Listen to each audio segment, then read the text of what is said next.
Hello നമസ്കാരം. ഞാൻ Jayashree Govindan, retirement consultant. പല ആളുകളും ഇൻഷുറൻസിനെ കുറിച്ച് ചിന്തിക്കുമ്പോൾ തന്നെ കുറച്ച് കഴിയട്ടെ, പിന്നീടാകട്ടെ, നാളെ ആകട്ടെ എന്നൊക്കെ ചിന്തിക്കുന്നവരാണ്. പലപ്പോഴും നമ്മൾ ഏറ്റവും അത്യാവശ്യമുള്ള നമ്മുടെ ജീവിതത്തിൽ ഏറ്റവും ഫസ്റ്റ് ചെയ്യേണ്ട കാര്യങ്ങളാണ് ഇൻഷുറൻസ് എന്നത്. പക്ഷേ പല ആളുകളും അതിനെ ഏറ്റവും അവസാനത്തേക്ക് മാറ്റിവെക്കുന്നു. പക്ഷെ നമ്മൾ ചിന്തിച്ചിട്ടുണ്ടോ, ഒരു 40-45 വയസ്സ് നമുക്കാവുമ്പോഴത്തേക്കും നമ്മളുടെ കുട്ടികൾ വളർന്ന് അവർക്ക് ഹയർ എഡ്യൂക്കേഷനുള്ള ടൈം ആയിട്ടുണ്ടാവും. അപ്പോൾ നമ്മൾ അന്നേരമാണോ അതിനു വേണ്ടിയിട്ട് ഫണ്ട് സ്വരൂപിക്കാൻ ഓടി നടക്കേണ്ടത്, അതോ വളരെ നേരത്തെ അതിന് പ്ലാൻ ചെയ്ത് നമ്മൾ ആ ഒരു കാലഘട്ടത്തിലേക്ക് വേണ്ട ഫണ്ട് സ്വരൂപിക്കുകയാണെങ്കിൽ നമുക്ക് എത്ര പീസ്ഫുള്ളായിട്ട് ജീവിക്കാൻ സാധിക്കുന്നില്ലേ? അതുപോലെ തന്നെയാണ് നമ്മുടെ 50-ആം വയസ്സിൽ ആ കുട്ടികളുടെ മാരേജ്. അതും നമ്മൾ നേരത്തെ തന്നെ പ്ലാൻ ചെയ്യേണ്ടതല്ലേ? അതേപോലെ തന്നെ നമ്മൾ വിചാരിച്ചാലും ആഗ്രഹിച്ചാലും ഇല്ലെങ്കിലും തന്നെ നമുക്ക് 60 വയസ്സാകുമ്പോൾ റിട്ടയർമെന്റ് ലൈഫ് തുടങ്ങും.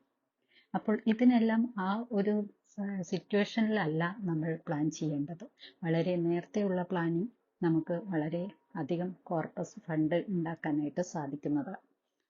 അപ്പോൾ അതുകൊണ്ട് തന്നെയാണ് എപ്പോഴും ഏർലി പ്ലാനിങ് ആണ് ബെറ്റർ എന്ന് പറയുന്നത്. കാരണം വളരെ നേരത്തെയുള്ള പ്ലാനിങ് നമുക്ക് ഒരുപാട് ടൈം നമുക്ക് സേവ് ചെയ്യാനായിട്ട് കിട്ടുന്നുണ്ട്. നമ്മുടെ സേവിങ്സ് വളരാനുള്ള സമയം കിട്ടുന്നുണ്ട്. അപ്പം അതുകൊണ്ട് തന്നെ നേരത്തെ തന്നെ പ്ലാൻ ചെയ്യുക. നിങ്ങളുടെ കുട്ടികളുടെ വിദ്യാഭ്യാസമായാലും മാരേജ് ആയാലും നമ്മുടെ റിട്ടയർമെന്റ് ലൈഫിന് വേണ്ടിയിട്ടാണെങ്കിലും എത്ര നേരത്തെ പ്ലാൻ ചെയ്യുന്നു അത്രയും കാലം നമുക്ക് അതിനു വേണ്ടി കൂടുതൽ സമയം സേവ് ചെയ്യാനായിട്ട് കിട്ടുന്നു. കൂടുതൽ നല്ല ഒരു ഫണ്ടിലേക്ക് സ്വരൂപിക്കാനും സാധിക്കും. അപ്പോൾ നിങ്ങൾ കമന്റ് ചെയ്യുക, നിങ്ങൾ ഇതുവരെ നിങ്ങളുടെ ജീവിത ലക്ഷ്യങ്ങൾക്ക് വേണ്ടിയിട്ട് നേരത്തെ തന്നെ പ്ലാൻ ചെയ്തിട്ടുണ്ടോ എന്നുള്ളത്.